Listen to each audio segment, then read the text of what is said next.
By the way, bye-bye to all the clean sheet points for Justin holders of FPL. All right. Oh, Again, that's me. Every failure in the That's you. fantasy Premier League occurred to me. Bruno failure, Martial failure.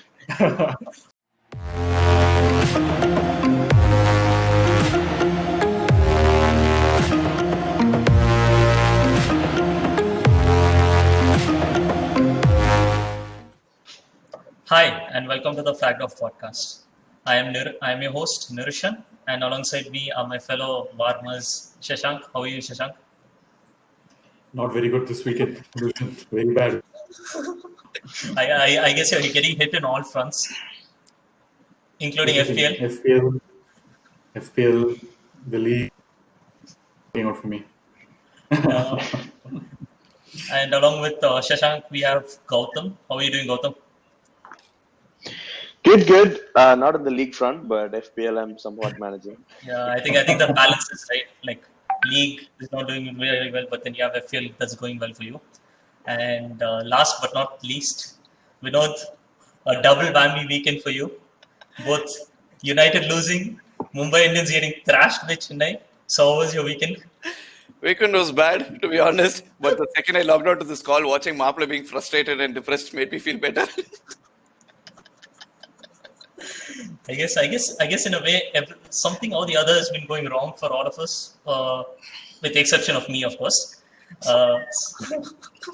Now let's go on to our guest, Wahab. How are you, Wahab? Hey, all good. Quite happy. Quite a few results going in our favor. I quite like the way Arsenal won, and then United lost, Chelsea lost. I would have been happier if Spurs lost as well, but then they have to win somewhere. Yeah, I mean, I guess Mourinho's halftime talk really worked. Yeah, I mean, I guess it's rubbish. Yeah. So before we get on with the episode, Wahab, how long has it been since you've been supporting Arsenal? I think 2006, around 2006. Oh. All right. That's been a long time. 14 years. Yeah. 14 years and going strong. 14 years and still going strong. Let's go, bro. Arteta, ready by Tommy. Staying on the Arteta ball, yeah. Yes. Glory days are back again. Hopefully, fingers crossed. Okay. All right. Moving on to the episode. This episode will have 4 segments. Segment 1 will be the transfers. Segment 2 will be a game week rundown and focus on 2 fixtures. Segment 3 will be fantasy, where Vinod and I will be showing our fantasy Premier League teams.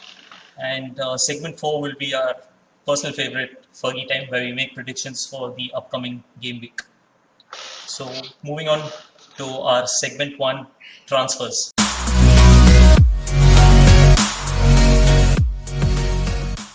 I think first we'll have to talk about the return of the prodigal son, Bale to Tottenham. What are your thoughts on that move, Shashank? The Bale move, I think, because you always feel good if you have a fan favorite who comes back to the club after a while. So I can imagine how Spurs fans are feeling. From my end, I don't know how good Bale is going to be, because I don't think he's played any high intensity games for like a year now. So it's going to be tough to just quickly come into the Premier League and get settled, because it's going to be tough for him. But at the same time, if you look at that front three of Bale, Kane and Son, they could be as good as anybody in this league. The one that hurt me, the transfer that hurt me more was Spurs getting Reguilon too, because I was hoping he'd come to United, and it was a gut punch to see him go there. Spurs have done really well, and now it's up to Bale. Bale has to work well with Mourinho. We all know that Mourinho loved him even when he was at United. He wanted to get him. I think even when he was at Madrid, he was interested in Bale. But our question is going to be whether we can see 2011 Bale, or we're going to see the Bale who was making fun on the bench and whiling away his time. I think he'll be better, because he didn't have any love at Real Madrid. The fans did not like him. His teammates did not like him. The manager did not like him. So I think he had a really rough time, because when you see how he performs and how he is in the dressing room when he goes to Wales and plays with the national team, it's night and day. So I think maybe all this love and coming back to Spurs and having Mourinho, it's going to be good for Spurs and for Bale. All right, all right. Coming to you, being an Arsenal fan and looking at the acquisitions that Spurs have made, they've made some pretty good acquisitions considering they've bought in Bale and Reguilon. They have gotten Matt Doherty and Højbjerg. So that these four acquisitions sort of makes them more solid. So what are your thoughts? Do you think as Arsenal fans we should be concerned? I really don't think there's a point of concern over there because I don't know why I'm still skeptical about the Bale transfer. It's just like a marketing move over actually a potential, the one that you can see working kind of a move for Spurs if you think about it. See, Son majorly plays down the left flank as well if you think about it. And Bale also predominantly only plays in the left flank. So where are you going to shift? There's no front three if you think about it. Where is Bale going to play? And if you think about it, I don't know. Like I don't know how he fits into the system.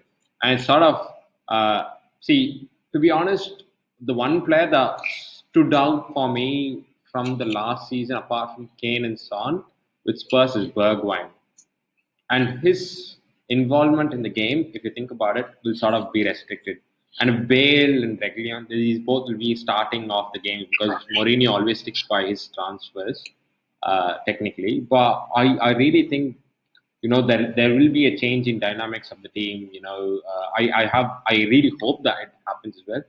But again, who are we kidding? It's just Spurs. At the end of the day, they'll bottle everything. And, as much as there's a Gaga going behind Bale, he's still going to be the second best left winger in North London. So it's all right. I have to agree to disagree with you, Wahab, to be honest, because as much as how, even Shashank doesn't believe it, as much as how we'd like to, okay, Bale is going to play second fiddle.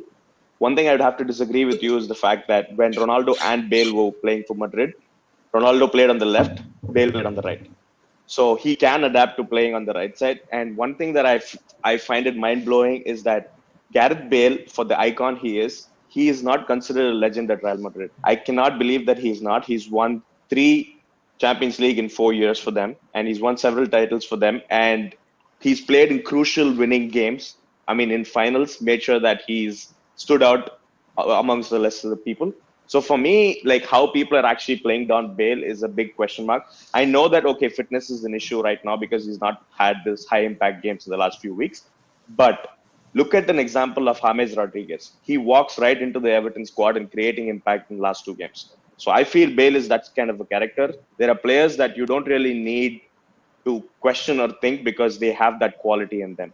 So I understand that right now, Son, of course, scoring 4 goals today, that he is a level ahead in terms of match. There's no questioning the quality of Bale. So that's just my opinion on it. All right, all right. But personally, for me, I just don't want. I don't want this transfer to work out for Tottenham, and I hope that everything untravels for Mourinho. Now, moving on to Thiago, who I believe is the best signing in this summer transfer. Thiago to Liverpool. What are your thoughts on that move, Gautam? So I was just having this question with Shashank earlier, saying that Thiago Alcantara, he's a player they got for 25 odd million. I know he's almost reaching his 30s, but the thing is, he can walk into any of the starting 11 right now in the Premier League, any team. Consider any team, including Manchester City, including Manchester United, Chelsea, Liverpool. He would walk right into that starting 11. So he's the kind of player that they got for a steal.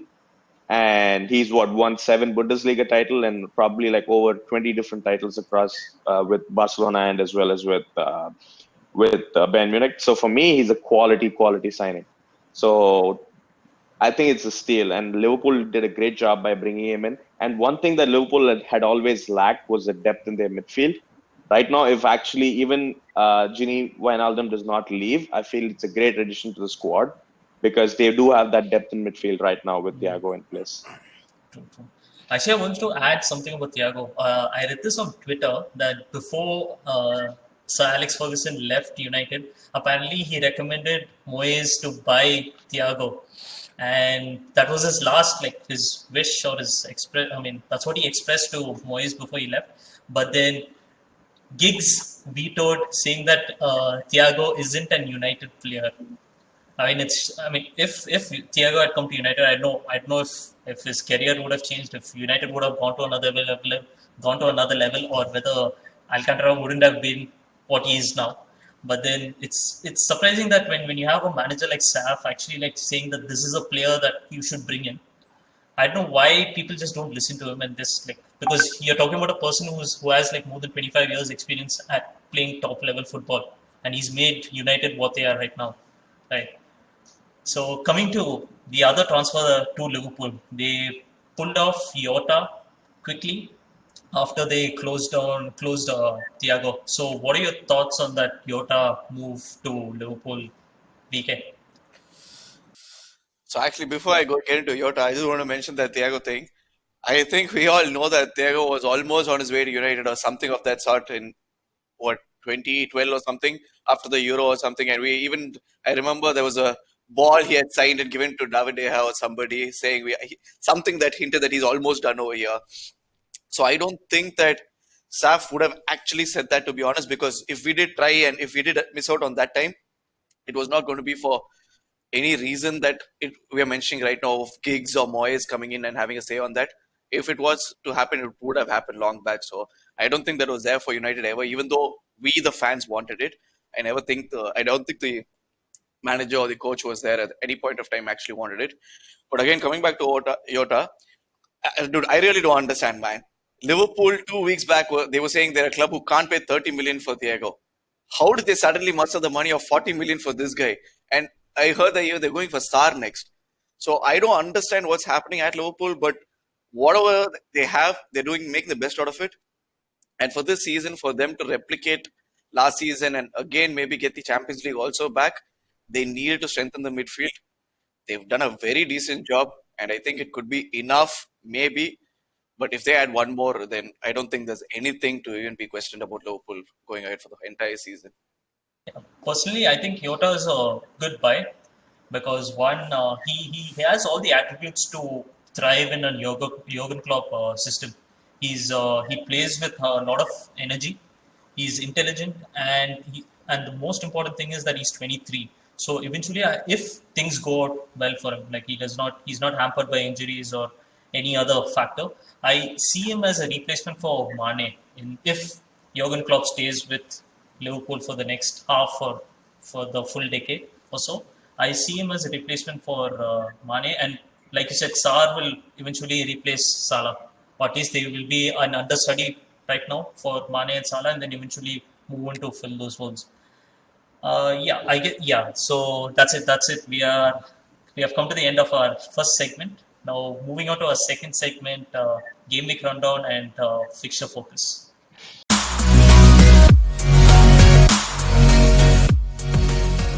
So at the time of recording this video, we've had 7 games that have been completed for this second game week, and it's been a very eventful and more entertaining game week in comparison to game week 1. Certainly been a game week filled with a lot of goals. There have been a few surprising results and questionable decisions that we will get on to later. But let's start off with the first game. Everton was West Brom. Everton had a very comfortable game. They beat West Brom by 5 goals to 2. And that was followed by another 7-goal game between Leeds versus Fulham, where Leeds triumphed Fulham by 4 goals to 3. And then coming to the third game, which was quite a shock in my opinion, and something that I don't know what Shashank or VK will be saying about this game. It was between Manchester United and Crystal Palace. Crystal Palace beat Manchester United by 3 goals to 1. And that game was followed by Arsenal versus West Ham. Arsenal scraped through, in my opinion. It was very scrappy, but then somehow Arsenal managed to pull through. Then comes on to the fixtures for Sunday. The first game on Sunday was between Southampton and Spurs. Spurs, emphatic victory. They managed to overturn a 1-0 deficit and run out winners by 5 goals to 2. Brighton had a very comfortable game against Newcastle. They beat Newcastle by 3 goals to 0. And the last game, which I had a lot of hopes I hoped it would be a high scoring thriller like how it was last year. But unfortunately, that wasn't the case. Liverpool beat 10-man Chelsea by 2 goals to 0. So in this segment, we'll be focusing on two particular fixtures. Let's start off with the surprise and the shocking result of Manchester United versus Crystal Palace, where Crystal Palace, again, like I stated before, they beat Manchester United by 3 goals to 1. Shashank, you've always voiced your opinions and your frustrations about how United play. And this was the first game, and usually, like you see teams, stepping up and like showcasing the fans what they've been missing out for like the 1 month, or at least they try to do the best. But that wasn't the case. United were like, I don't know, they were spineless. They had no passion. This wasn't a United that I remember, at least like 5 or 4 years ago. What are your take? What was your takeaway from this game?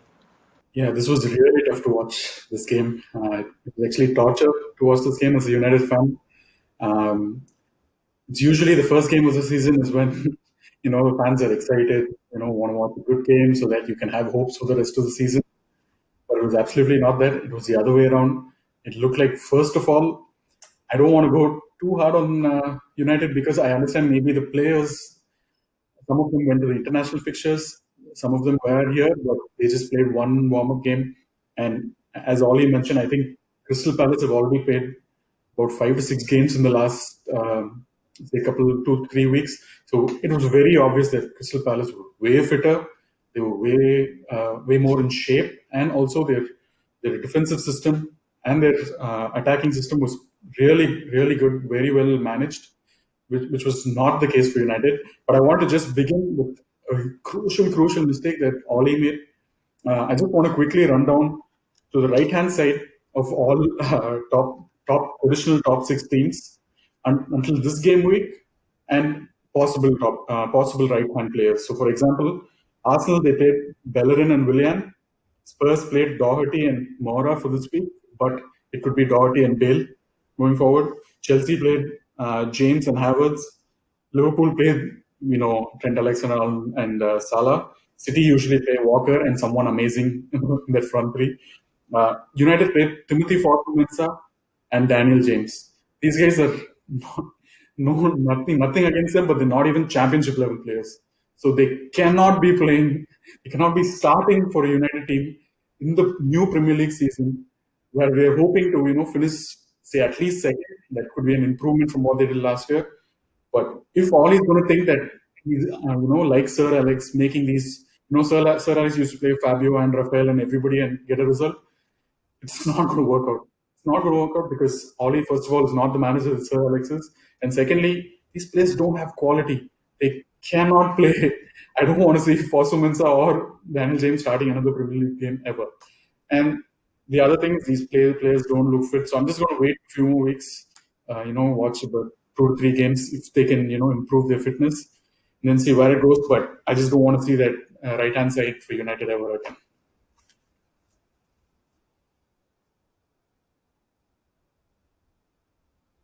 Yeah, you brought up this very valid point about like Ole admitting that Crystal Palace were more fitter and much sharper. But don't you think when as a manager that you see when the other team is sharper and fitter, that you get out a team that can actually put up a challenge or be on an equal footing to that team? Because this team that he had was his usual first 11 that he always played last year, pretty much.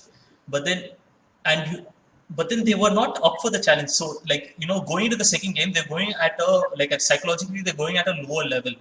They're coming back off a defeat, and if the second game is also poor, or if they are held to a draw or a defeat, that can set the mood for the rest of the season. And should their transfers also not take place, should their targets do not come in, that's also going to make it even worse. Like the dressing room, the atmosphere is going to change. And right now, there's no that they do not have that winning mentality at all. Don't you agree that? Yeah, absolutely. 100%. And it's like deja vu to a couple of seasons back when Mourinho wanted a centre back and Woodward did not get him one. and then that season crumbled within the first 3 games. So it was really bad. But I want to just cut some slack because United haven't lost a Premier League game since like January. So this is the first one that they lost since January. So and I understand why they lost it because these players were not together. They trained for a few days. So I'm just going to give some time and see what happens. All right. VK, coming to you, there was some questionable decisions during the game, particularly that involved VAR. I think we have to talk about VAR, given that we call ourselves bench varmers. The second goal for Crystal Palace that involved Lindelof's hand, and then the eventual retake because De Gea actually stepped over the line while the penalty was taken. Which one of the two decisions do you think, or do you think both decisions should have been upheld, or do you think one or two shouldn't have been upheld? No, so actually, I think the De Gea decision is right in a way, because if you actually look at it, he saved something that was far towards the corner and not something close to his body. So I think each inch always matters, and in the milliseconds that you take into account, it's a harsh one, but it's the right one, and you have to go by it. But the penalty being awarded, that is the worst decision ever. I've actually gone across. I've seen on Twitter. I've seen a few highlights. I watched a couple of United fan channels. I can't see where one person agrees with, where, okay, let's just accept it's a foul, let's move on. No, that's not a foul. And that's the problem right now with the football rules and with VAR coming into play. They're going blindly by the rules where it's written everywhere. You cannot do that. There are certain things that need to be taken into account. You need to consider those external factors. The one thing that I'd like to say at this point of time is we need somebody like Sully. Have you seen that movie where they try to railroad him and he says, let's get serious and can you give some human reaction, bring the human context into the picture? So that's what VAR needs right now. A little bit of human assistance and not a complete overhaul where the humans who are there just take control and make the decision that needs to be made. But I don't think it's going to happen. So as long as we are here, VAR is going to be there. Let's just stick around and hope that it does good for the United team. My only concern is that like the VAR is not consistent. Like if you guys saw the whole Arsenal West Ham match too, West Ham should have been awarded a penalty for that handball by Gabriel. So for me, the whole thing is that it should be consistent throughout. Like you give a decision for a United game, why don't you do the same thing? Because it's the exact same officials at Stockley Park looking at each game after giving decisions throughout the game week. So for me, it's like, okay, you make a rule, you make a decision, keep it consistent. So same way as Kepa's, penalty to be retaken, even a couple of years ago, I think, I don't even know, last year, like we had the same thing against Liverpool and against United as well, where the goalkeeper was off the line and we didn't get another retake. So those things needs to be consistent. I don't really care if there is a rule like that because you know what? A rule is going to apply to everybody. Rules change. Football is going to change. We are all like the way we adapt to football is going to change year in, year out. So for me, the thing is, it just has to be consistent. I don't really care how the rules change. So that's my only concern about whole VAR. Very insightful takes on VAR and the need for it to change. Now moving on to the next game, Liverpool versus Chelsea. Like I stated earlier, I had a lot of hopes for this game. I wanted it to be another like a seven or 8 goal thriller that it was last year, but then unfortunately that wasn't the case. What do you think actually shifted the dynamics of the game, towards Liverpool, Gautam? So I think we started off really well. We were in good shape. Like there was a lot of discipline, the way we were defending, the way the team was set up. Like Liverpool did not have any clear chances. In fact, I felt like we had better threats on the other side of the goal. But the only thing that was a big concern for me is that, the ability to handle this high pressure press by Liverpool. So it's very hard actually for any team to actually put up with that because, they're constantly pressing you. And this eventually led to significant number of individual mistakes to start off with Christensen. He kind of changed of course, that's a clear, blunt and red card. That kind of changed the entire dynamic of the game. And then, of course, we were going into second half with a numerical disadvantage. And then to begin with, of course, we need a different goalkeeper. As much as how, Kepa did do a couple of good saves today, but I feel like his confidence is bloodshot and he needs a different team more than anybody else. It's a win-win situation for the player as well as the team. All right. So as good as quality he is, expensive signing, I know, but then it's about time that we make that change in our backline and move on from there. And of course, one more thing that actually concerns me is the fact that why Lampard does not play enough of his wingers. Because Havertz is not really a natural winger.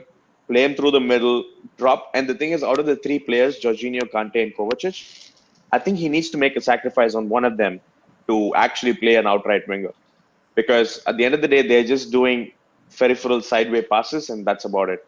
So in order for us to actually get into this whole attacking zone, if you see, since he introduced Barkley and Abraham, we did see the dynamic change. We did see there was more fluidity, specifically in terms of how we were going to attack, because you just had this one attacking midfielder.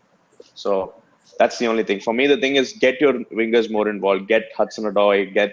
I mean, of course, once and also one on the bright side, like a lot of players who we signed, as well as players who are part of our squad, are still injured. So I'm hoping that we have better weeks progressing forward. All right. All right. Coming to you, looking at Liverpool, Chelsea, Manchester United, and Crystal Palace, and comparing them to Arsenal, where do you think we would stand in the midst of these four clubs? Do you think because we've like Arsenal have managed to beat Liverpool and Chelsea, of course, like a couple of months back. Manchester United they are not the same level that they were earlier, but Crystal Palace have always been the thorn in our side. We've lost to them at home 3-2. And I think away from home, we were held for a 2-2 draw. And Crystal Palace also, they do not look like the Crystal Palace of old. They seem to be more attacking now.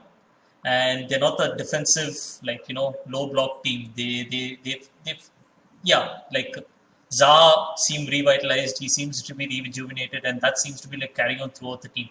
So what is your take away on these four clubs, and where do you think, how much of a challenge do you think they'll be for Arsenal?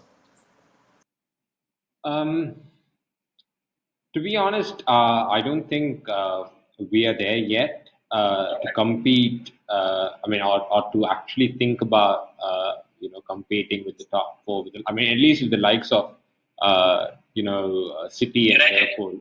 I'm not talking about United. I'm not considering United as a top four over here.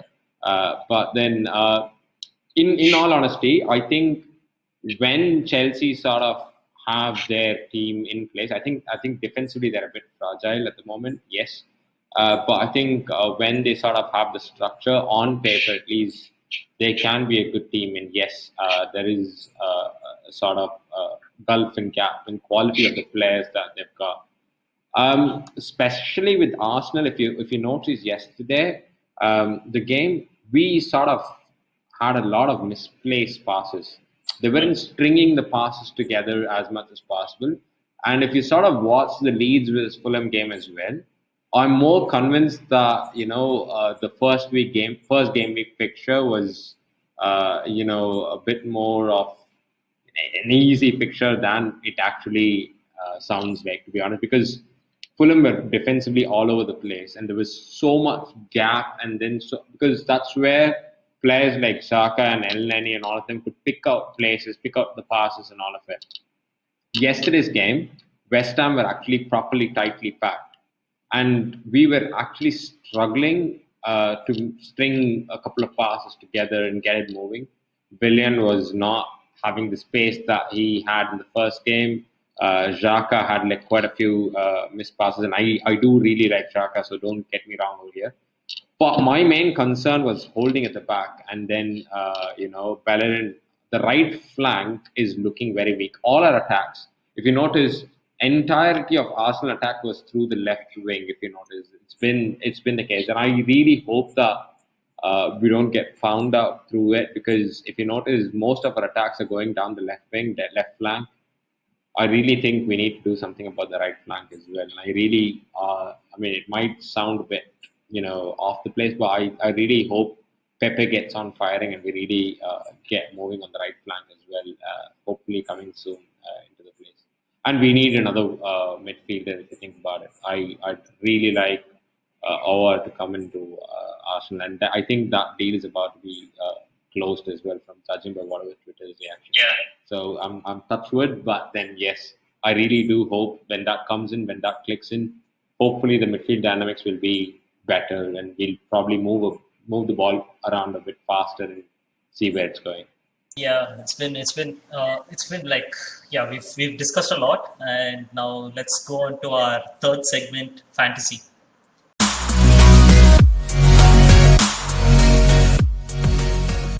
Let's start off our fantasy with our most eminent FPL manager, Vinod, who actually is responsible for our local VIT group and who goes around touting himself as one of the most celebrated celebrated managers in the history of VIT mini league.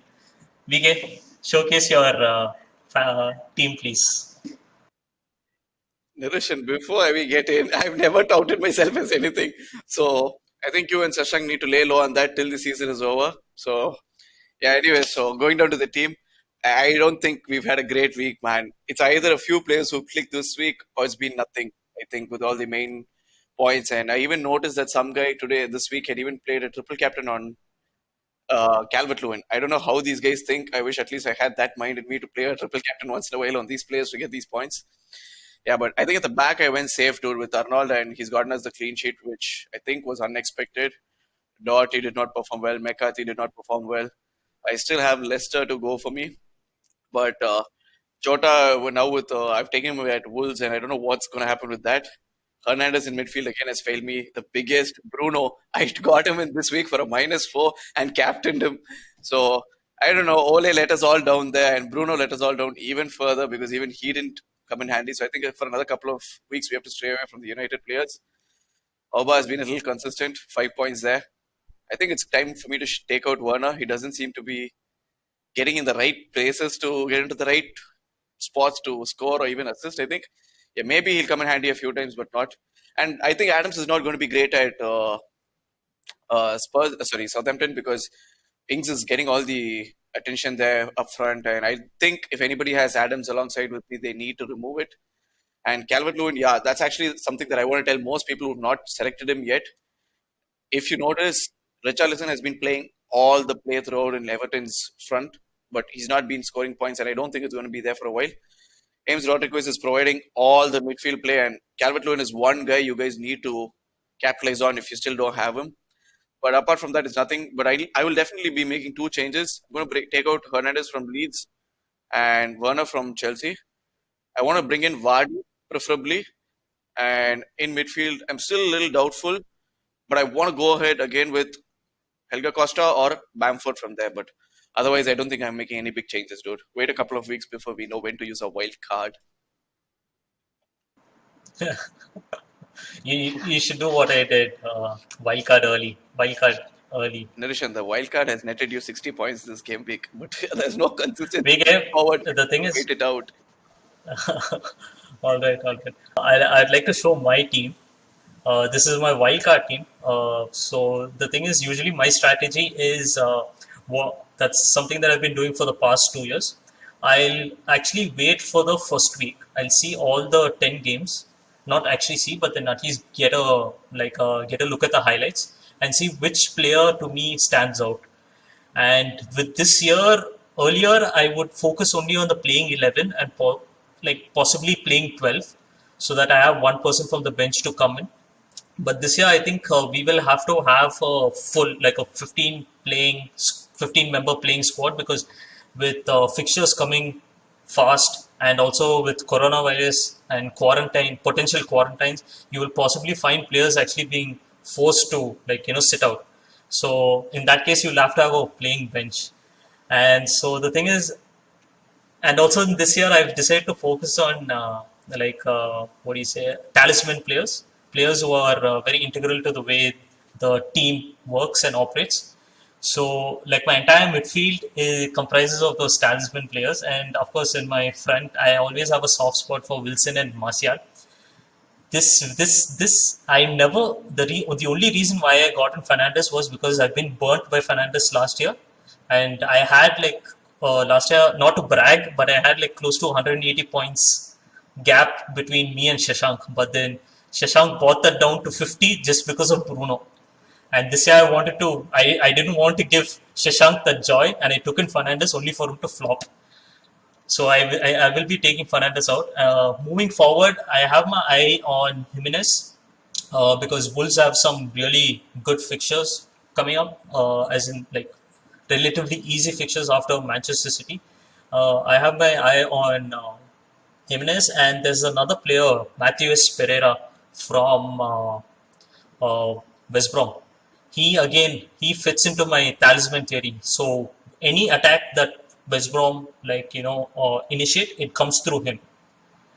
And I'm also like right now I'm getting greedy because my ideal midfield would have had Pulisic, but then Pulisic is not there. And now that Gareth Bale is also coming in, I'm wondering how can I fit both Pulisic and Gareth Bale. But then that's me getting a bit greedy. Let's see how things go. But this game week has given me like 20 plus points over the last game week, so it's been a positive. I still have Egan to play, so let's see how it goes. So I think Leeds defense will continue to concede at least 2 or 3 goals. I don't think there will be little to no clean sheets from them, and that's my opinion. So, but then again, taking Leeds as as the standard is not going to work out. So, so I think that's it. We have come to the end of our fantasy segment. Now let's move on to our final segment, Fergie Time.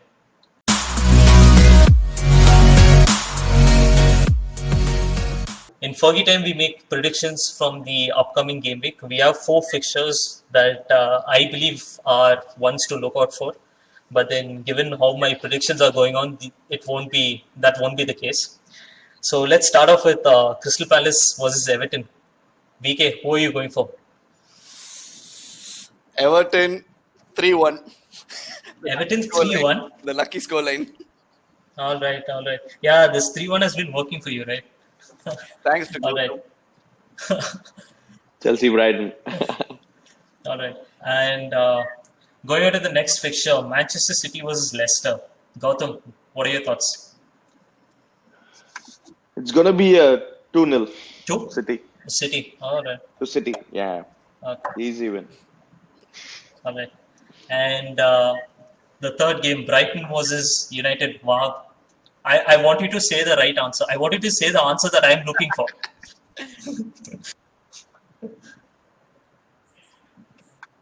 So see, Wahab screen froze when you asked him that question. That's the shock that we sent through to you Arsenal fans. All right. I think we'll go on to the next fixture then. Hi, Wahab. Shashank, for you, Liverpool versus Arsenal. After Orem Shaw. Do you want tips from me? No, this one's easy. This one's 100% Liverpool win. I'm gonna guarantee that, even though my record has been bad the last 2 game weeks. Shashank, you vote for Arsenal. No. You said Liverpool. No, I'm sticking with Liverpool. Okay, go ahead. No, it's gonna be a Liverpool, because even though Arsenal won the Community Shield game, I think this one Liverpool are going to be fully focused with also Thiago now. So it's going to be a 2. Actually, Arsenal might score. So I'll go with VK's then 3-1. 3-1? 3-1 Liverpool. Achha, because of your question, Wahab literally left, bro. He couldn't stand that. he couldn't bear the thought of predicting a United game scoreline. He's like, bro, you gave me the toughest job in the world. So that's actually, you gave me the toughest job in the world. Go against United. Even the internet decides that you should not be there. Bro, but to be honest, Brighton are in great form. Legit, Brighton are in great form. And also, is that an away game or a home game for Brighton? Brighton home. Okay. Yeah. So they have a better away record. Yeah. This is a much better game than Crystal Palace because Brighton play open. So it'll be easier for United rather than parking the bus. So. Yeah. Let's see. Because before the Crystal Palace game, a lot of people were like, Crystal Palace is going to be easy. But then that wasn't the case. So let's see what Brighton come up with. Yeah.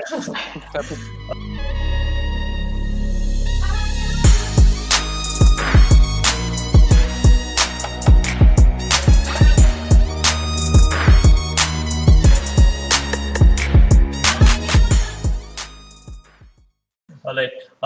Before we end this segment, I would like to actually give a recap of our game week 2 predictions that we made last week. So Starting off with Gautam, he predicted that Chelsea-Liverpool would be a 1-1 draw, but unfortunately that wasn't the case. Liverpool Should have won. been, bro. Should have been. Yeah. If Kepa didn't do that. So he predicted a 1-1 draw, but then Liverpool won 2-0, so you do not get any points, unfortunately. Uh, Sasi, our guest from the previous episode, he went for a United win. He said that he had trust and confidence in United, which was shocking. And fortunately, Crystal Palace beat United by 3 goals to 1. VK from our game week 1 fixture, he made the correct prediction that Chelsea would beat Brighton by 3 goals to 1. He gets 3 points. And unfortunately, his Leeds versus Fulham, although he got the right team to win, the scoreline prediction was quite off when he said that Leeds would win by 3 goals to 0. Shashank, I think right now we have the Leicester versus Burnley game, and Shashank predicted Leicester to win by 2 goals to 0. But just give me a minute. What's Let me the see what. other one? It's 1-1. 1-1 already. What's So, 1-1? All right. That means Shashank is still at 0. The overall points is Shashank is at 0, VK is at 5, Gautam is at 2, and I'm also at 0. So Shashank, I have you, and you have me for company. Thanks, All right. Nirushan. By the way, bye-bye to all the clean sheet points for Justin holders of FPL.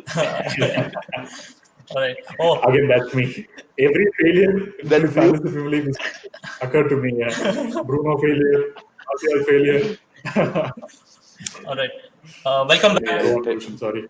Welcome back. Wow. Hi, I guys. guess you had some Sorry technical about it. issue. We are not sorry. நீ அப்படியே கிளம்பிருக்கலாம். நீ ஏன் திரும்ப வந்த? So I actually wanted to ask you about your prediction on the Brighton versus Brighton versus the United game. So I did think earlier. United, they've already lost the South Coast game, but I think United will sort of win this one. But I really hope. I was speaking about. I wanted to speak about it in fantasy as well. I'm really excited about one Brighton player, Lamptey. I really want to take him in the FPL as well. He's been absolutely brilliant. His game sense and everything. Former Chelsea player. Thank you. Yeah. Mohamed Salah, Everybody's they all- Chelsea player, bro. That's the amount of recruitment that you guys have been making for the last 5 years. aren't they all? So he's been absolutely brilliant. I really hope he drives Brighton onto the win. But yeah, I really think United will win it this time. What's the scoreline? I'd say 2-0 United. 2-0. Yeah. All right. Just to add to what you said, Lamptey is actually he's flagged right now. I think because he had a knock. Yeah, But yeah, let's yeah. see if he's fingers crossed if Yeah. he's fit, because he's also in my fantasy as well. So yeah, I guess that's it. We've come to the end of our 4th segment as well as our episode. Special thanks to you, Wahab, for taking the time to be part of this episode. I hope you will be part of our podcast coming in the future. Thanks to our audience. You can watch any video of ours or any recording on YouTube, and of course the audio files for the recordings will be available on Anchor. The link for the Anchor will be given in the description below. Thank you to my fellow Warmers. I know it's been a very difficult week for all 3 of you guys. Next week, who knows, it might be difficult for me while you guys are having fun. But because Arsenal are taking on I'm pretty Liverpool sure it's going to be difficult next week. Yes, yeah. I think I might be very busy next week, so I think I'll be. But let's see what the case is. Well, thank you guys once again. It was very nice talking to you all. Take care, stay safe, and peace out. Take care.